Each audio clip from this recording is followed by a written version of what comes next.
Up, up and away. Bye-bye Adelaide, hello Trieste. Years since I last saw Trieste. We emigrated in 1955. I last visited Trieste in 1976. Now, 2005, I'm seeing it again, but with my Australian wife. And I'm going to make time to visit where my mother came from, Loparo in Slovenia. We're coming into Trieste by train, and there's the Trieste harbour. Under the Austrians, it was one of the biggest ports in the whole of Europe, and that's a lovely overview of the city. We are going to Muggia, a seaside town beside Trieste. I want to catch up with my mother's nephew, Carisio, who followed his father's trade as a shoemaker. As well as being the village cobbler, my uncle was also the mayor, and he didn't get on with the head of the local Communist Party.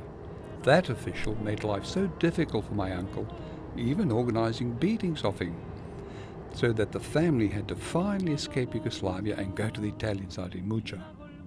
The Communist Party grabbed all their property. Interestingly enough, that local party head was eventually executed for corruption. It is a great surprise when I introduce myself, as I hadn't told him I was coming. We meet Carisio's family, go to a cafe, then he offers to drive us to Loparo. Ah, there's Mum's house. The local community turned it into a museum.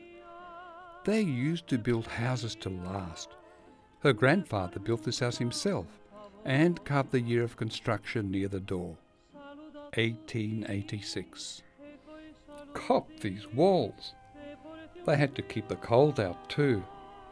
And this fireplace provided all the cooking, heating and most of the light. I know about walk-in pantries, but walk-in fireplaces.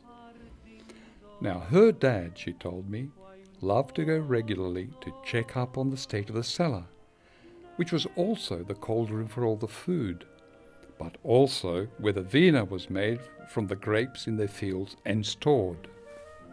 She reckons he used to keep a glass in a private niche down here and regularly made sure the wine hadn't become spoiled and turned into vinegar. My cousin Carisio takes me for a quick walk through Loparo without telling me why. So I finish up at the village church. Then behind it is a graveyard, where he points out to me the graves of my grandparents, whom I never met. It is very moving to see them still lying side by side there after 70 years. We finish up having a talk and some wine with the people of Loparo. Never felt so welcome. Even meet one of the pallbearers at my grandfather's funeral, the old guy on the left. But everything changes.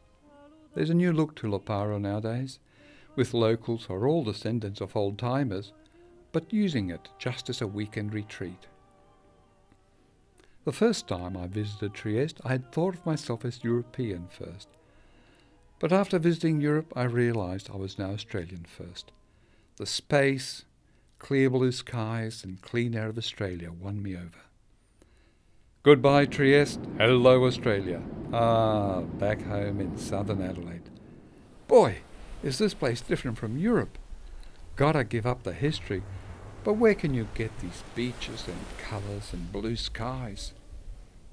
Trieste has pleasant, warm, but somewhat faint memories to go with the good new ones.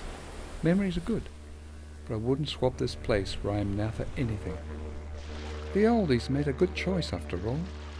Life in Adelaide is just so casual and comfortable.